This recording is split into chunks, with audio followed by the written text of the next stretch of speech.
Welcome to the skills video for the King County EMT administration of intranasal Narcan. My name is John Nolan. I'm a paramedic MSO with King County Medic 1. We're going to show you how to assemble the preloaded syringe of Narcan and assemble or attach the MAD device or mucosal atomization device. Then we're going to take you through a patient scenario and demonstrate the skill. Our emphasis is going to be on patient assessment, ABCs, and ventilating these patients using a bag valve mask. So each intranasal Narcan package should contain one box of nasal Narcan and one package containing the MAD device.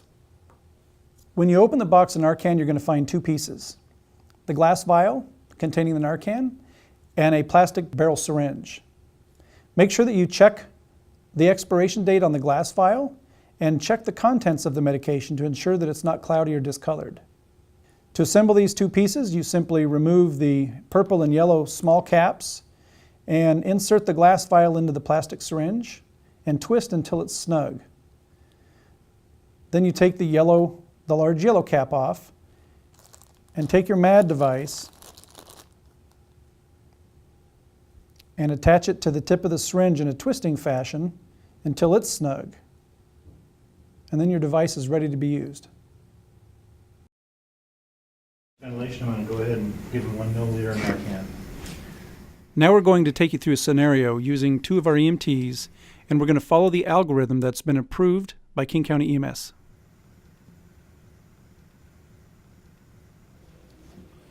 Sir! The first thing you want to do is establish unresponsiveness and check the patient's ABCs.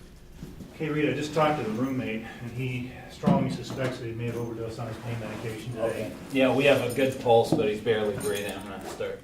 Once you've determined that the patient has a pulse and that their respiratory rate is less than 8, your focus now should be managing the patient's airway to include assisting the ventilations with a bag valve mask. Fire 2, engine 3-2, request 1 more unit plus a medic unit.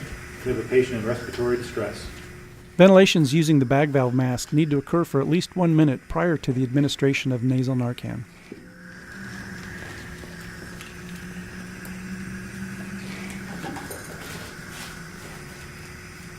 Okay, we have a regular pulse, or about 80. We can take a blood pressure here. We have a blood pressure of 92/64. You can go ahead and take a blood glucose on this patient.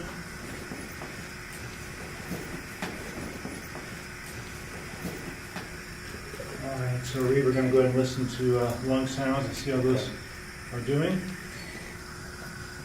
Ventilate. Ventilate. Ventilate. And 1 more, please. Okay, lungs are clear, equal bilateral. Our blood sugar is 102. So let me take a quick look at his pupils. Step aside just for a quick second. Oh yeah. Yeah, they're equal pinpoint. So it looks like we're going to start to administer Narcan. Okay. Fire 2, engine 3-2, please update our... Once you've completed the primary survey, obtained a complete set of vital signs, listened to breath sounds, checked pulse oximetry, glucometry, and the patient's pupils, the next step would be to assemble and administer Narcan. Narcan kit ready to go here. Pull out a kit.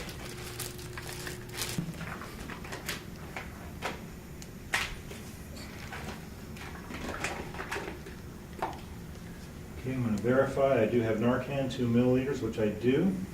The medication is clear and the expiration date is 5/18. I'm going to go ahead and screw in the syringe and open up the MAD device.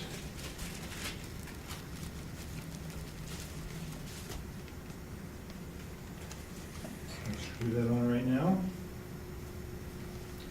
Okay, Reed, after your next ventilation, I'm going to go ahead and give him 1 milliliter of Narcan. Administer 1 milligram, which is only half the vial, into one nostril. Once the Narcan has been administered, immediately resume ventilations with the bag valve mask and annotate the time the Narcan was given. 11 o'clock. I'll make that notation right now. And Reed, verify with you that I did indeed give 1 milliliter. And then we have 1 milliliter left over. Yep. Okay. Okay, It's 11:05. Looks like it's time to do another set of vitals. At 5 minutes after the administration of Narcan, reassess the patient's vital signs and check their neurostatus.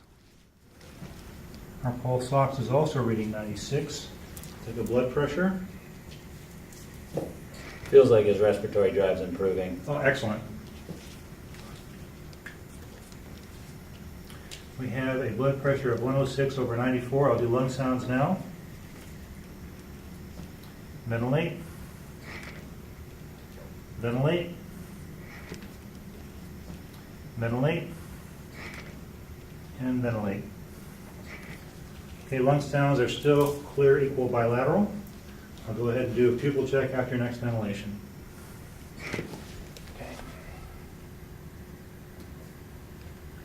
Okay, pupils are starting to restore to normal size, and they're both equal. Medic 5, engine 3-2. We're seeing a 32-year-old male reportedly overdosed on some pain medications. If time permits, update the incoming medic unit with a short radio report. We're assisting with bag valve mask. We administered 1 milligram of Narcan via nasal. Currently, we have a blood pressure of 104/94 with a rate of 80. Our pulse ox went from 92 to 96%. His lung sounds are clear, equal, bilateral, both before and after administration of Narcan. In summary, the patient's airway, breathing, and circulation should be your priorities. If they don't have a pulse, begin CPR immediately. Narcan does not have a role in the cardiac arrest patient. If the patient does have a pulse and they meet the criteria, your priority now shifts to managing their airway. Ventilate the patient using a bag valve mask for at least 1 minute. Assemble and administer the Narcan and immediately resume ventilations with the bag valve mask. Remember to document the time that the Narcan was administered. For quality assurance purposes, thorough and accurate documentation is required on all patients, and your training division needs to be notified on all patients who receive Narcan. Thank you for watching this video, and if you have any questions, please contact your training division or King County EMS.